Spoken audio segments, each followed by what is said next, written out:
Now, Sir Keir Starmer, or just call me Keir, as he says these days, says Rishi Sunak's plans to send migrants to Rwanda is now dead and buried.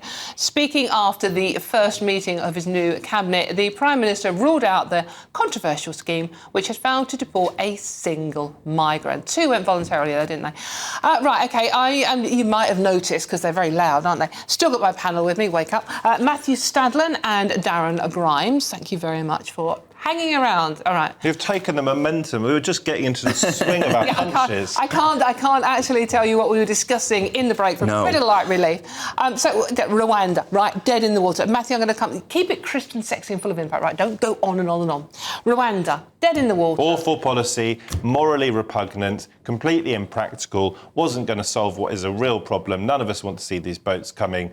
Thank goodness it's gone. One of the main reasons that I was delighted that this Tory government is gone. The problem I have with it, Darren, is Keir Starmer hasn't explained what he's going to do instead. No. Okay, all right, smash the gangs. Border Force Command. Oh, we've not tried that one before. Well, you have a Border Force Command. Exactly. So also, I think it's interesting that people like Matthew say, oh, the Rwanda policy, the most awful thing, sort of symptomatic of a really horrible, hard right government and all these other things. Now, Europe are looking at that Rwanda scheme and they're saying, oh, do you know what? That could work. I'm quite liking this. I think I'll copy that.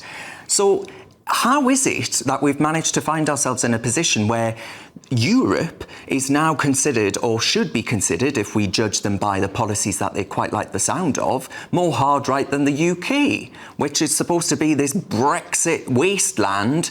First of all, I don't know which European countries in particular you're talking about, because Europe isn't just a big lump. But secondly, if you expect me to be some sort of spokesperson for Europe, I'm not. I'm interested first and foremost in what happens in our country, our own decency, our own self-dignity. And we have to put pressure, of course, on this Labour government. We have to scrutinise them. We have to hold them to account.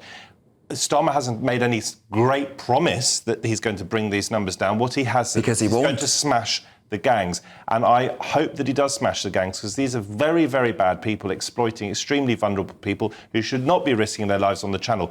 Time will tell whether he's going to be successful. But one thing we know, and that is that Rwanda wasn't working. This year was on schedule and may still be on schedule to be the busiest year on record of people coming across the channel to this country. In 2023, Dawn, there were a big percentage of Indians, people from India, who were coming over on small boats. Now, to me, India is a country that has a space programme. It's not a country that has massively vulnerable populations. No one You just said these are vulnerable people coming here. Oh. They're not. They're economic migrants that are coming here, and your party are going to give them amnesty and say you can stay, no questions asked. Come on, come all. Britain's open, and you're welcome.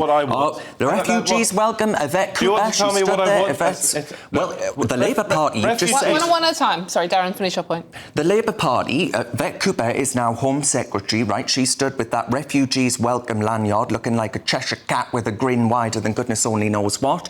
And I think, actually, the Labour Party are not serious about this. They don't have a plan on it, Dawn, because they don't want to stop these things. They are not with the British people on this. You obviously weren't paying attention when Yvette Cooper was Shadow Home Secretary. She takes these things extremely seriously. I don't know the context of which she held up that placard. I remember it.